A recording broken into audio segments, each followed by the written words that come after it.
到我们的小王子系列睡前故事。如果你还没有看过小王子第1章的故事，你看到的不是帽子。我邀请你点击下方留言区的连结，去感受飞行员如何在成人的世界迷失自己。那现在让我们重新调整呼吸，准备进入第2章小王子的睡前故事——沙漠中的意外相遇。在开始之前，请你先跟我做一个深呼吸，吸气，感受空气充满胸腔，吐气，缓缓释放所有的紧张。再做一次深呼吸。现在你的心灵和身体都准备好了，开始接受今晚的疗愈。你还记得吗？上一章里，那位飞行员已经在成人的世界里活了很久。他说着大人们喜欢的话，做着大人们认为正确的事。他变成了那个成熟可靠的大人。但他失去了什么呢？就在那个记忆模糊的日子里，命运决定给他一个震撼弹。某一天，飞行员独自驾着飞机穿过苍白的天空，驾驶舱里只有隐形的轰轰声和他自己，没有任何的乘客和同伴，只有他和无边的孤独。突然，引擎发出了一声不对劲的声响，咔咔咔。那不是正常的声音。飞行员的心一紧，他看着仪表板上的红色警告灯盏盏的亮起。飞行开始震颤，开始失控，开始向下坠落。在那一刻，飞行员终于感受到什么叫做真实。不是那些虚幻的成人世界的现实，而是赤裸裸无法回避的真实。他可能就会这样离世。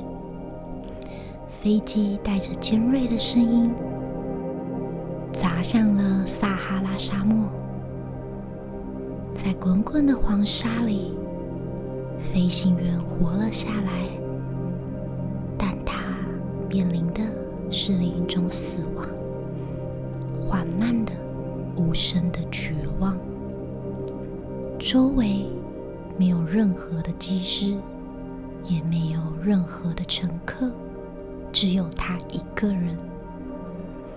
他必须独自面对这场生死攸关的挑战。更糟的是，他携带的水只能勉强维持1个星期。他看向四周无边无际的沙漠，这里任何一个方向都只有黄沙，没有树木，也没有建筑，更没有人类的踪迹。在这天地之间，好像就只有他一个人。这个时候，他感到比任何时候都还要孤独。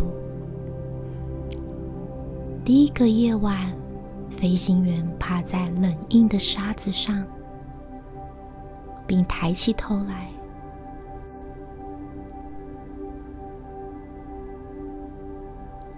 看着上方的天空。天空上有无数的星星，璀璨的令人窒息。满天的星空却让他感到更绝望，因为在这么美的夜空下，只有他一个人看着，没人能与他分享，也没有人知道他还活着，更没有人会来救他。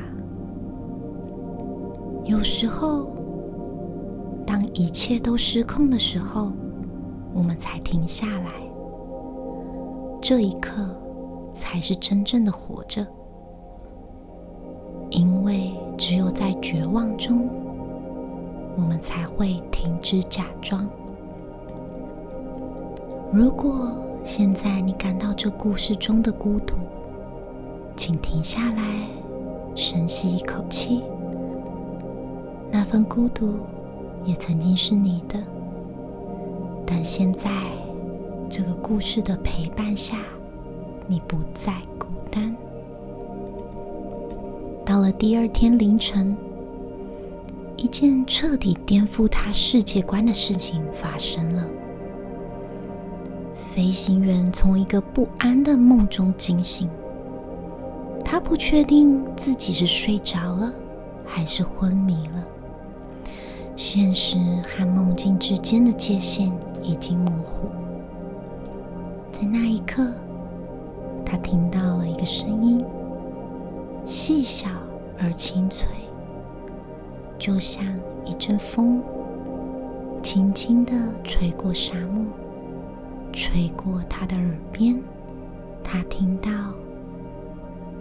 请你给我画一只羊好吗？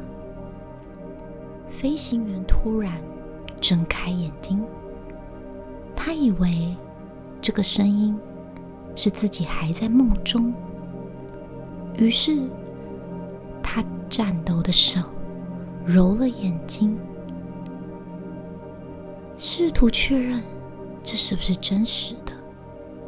然后他看到了眼前站着一个小男孩，他有着金色的头发，闪闪发亮，像是被太阳镀上了光芒。他穿着华丽的衣服，看起来就像王子一样的装扮。他的姿态笔直，神情严肃，目光炯炯有神。但最奇怪的是，这个小男孩看起来一点也不惊慌。他不像在沙漠中迷路的人，没有恐惧，也没有饥饿，也没有绝望的神色。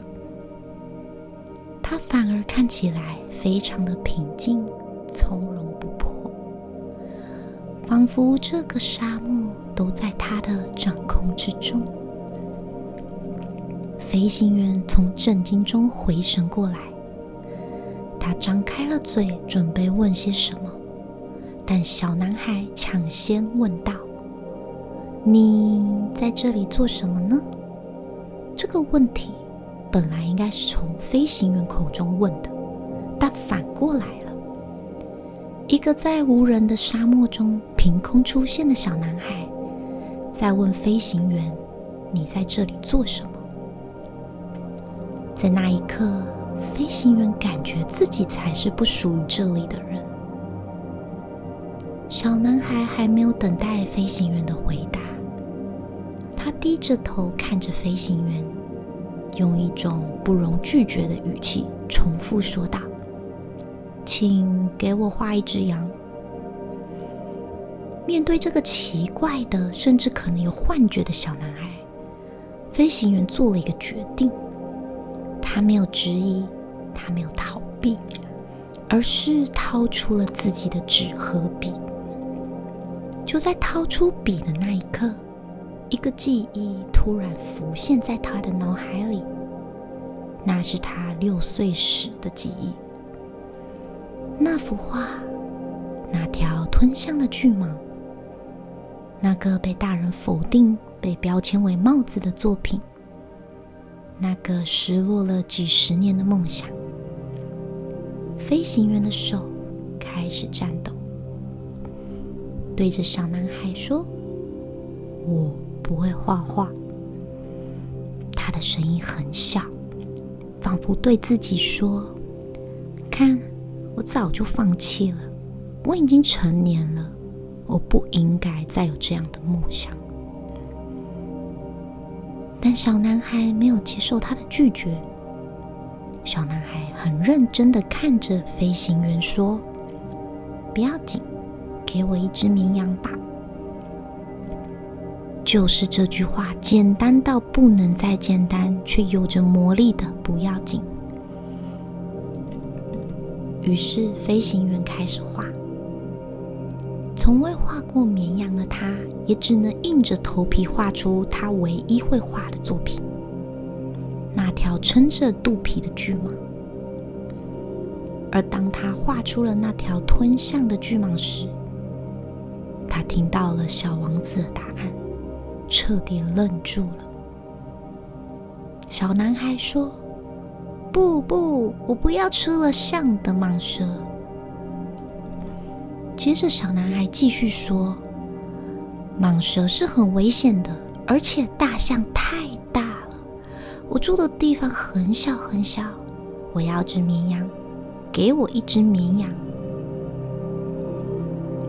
飞行员这时候终于意识到，这个孩子不是在拒绝他，而是在告诉他：我看到你的巨蟒了，我理解你，但我现在需要的是一只羊。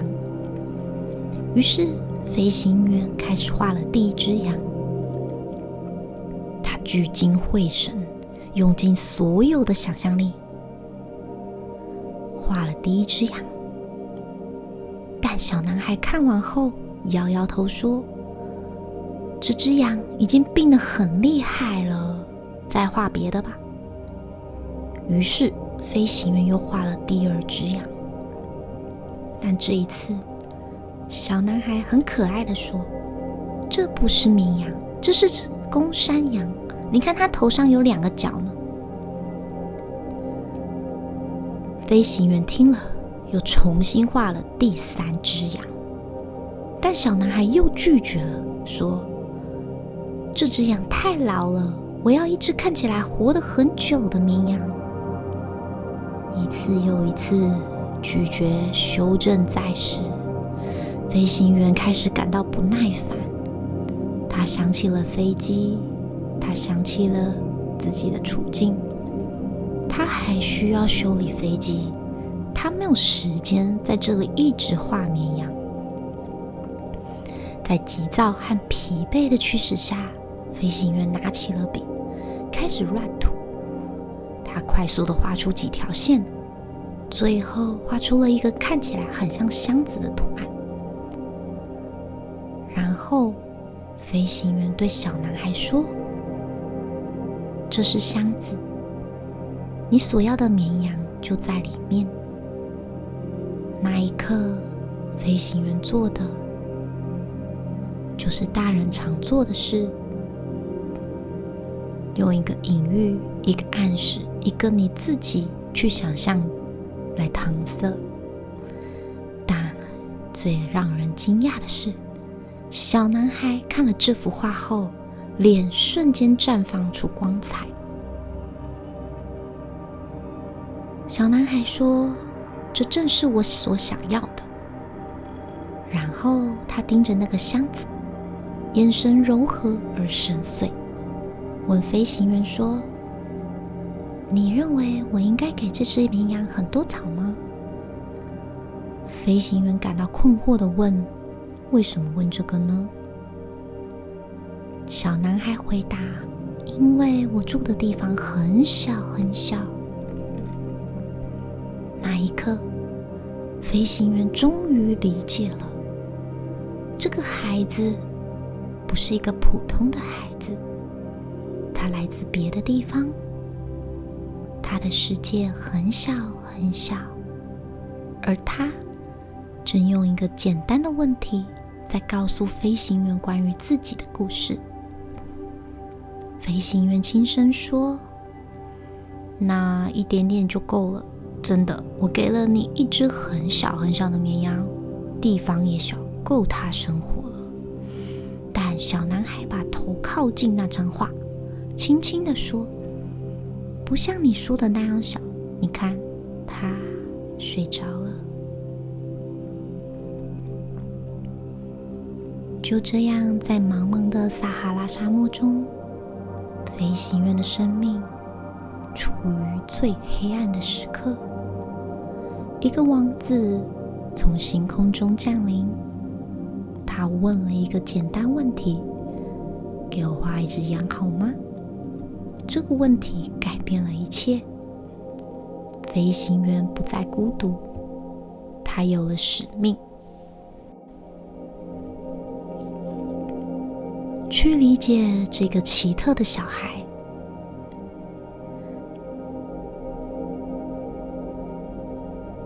而小王子也在这一刻找到了他苦苦寻找的东西，一个能看见他、能听见他、能为他停下来的人。他们互相拯救了彼此。一个失落了童心的大人，和一个失落了故乡的王子，在沙漠中相遇。也许我们迎接的每一次意外，都是生命在问我们：你愿不愿意停下来？你愿不愿意再看一次剧吗？你愿不愿意为某个人画一只羊？当小王子一眼识破飞行员的巨蟒图时，他不仅仅是看懂了一幅画，他更是看见了飞行员被尘封已久的内心和童年的梦想。对于飞行员来说，小王子是他孤单人生中第一个真正愿意去看见他箱子里面的绵羊的人，也呼应了我们第一章的故事。重要的东西眼睛是看不见的，需要用心去感受。那不知道大家会不会好奇，为什么小王子对图上的箱子感到满足呢？其实小王子虽然从图上看不到绵羊，但他看见了飞行员的诚心，他看到了飞行员愿意为他停下来，愿意为他画画。小王子要的从来不是一只真正的绵羊，他要的是有人愿意相信他的想象。当我们用想象力给予一个人自由去看见时，那比任何真实的东西都更珍贵。亲爱的，这一章就到这里咯。但我想要问你，在听这个故事的时候，你的内心是否也被触碰了呢？也许你正在扮演飞行员的角色，你也在某个沙漠中，你也感受过飞机故障的绝望，也许是失业、失恋、失去方向，而你也像飞行员一样，在努力地修理飞机，而不是停下来看星星。又或者你在等一个小王子出现，你在等一个人问你，你在做什么呢？你在等一个人对你说，为我画一只羊吧。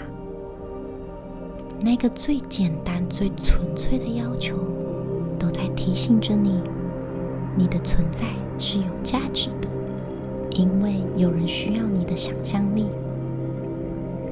最后我想对你说，无论你是谁，无论你现在在哪里，你的巨蟒没有被遗忘，它一直在那里等待被看见。某个地方有人正在问，你愿不愿意为我画一只羊？那个人也许就是你自己，而那个箱子里的羊就是你失落已久的梦想。它一直在睡着，等着你再次拿笔。现在，让我们一起做最后的深呼吸。深吸一口气，吸入这个故事的温度，想象着你就是沙漠中的飞行员，一个王子即将出现在你的生命里。也许你已经遇到了，他可能是你的孩子，你的朋友，你内心的声音。接着，我们缓缓的吐气，释放我太老了，我已经放弃了的借口。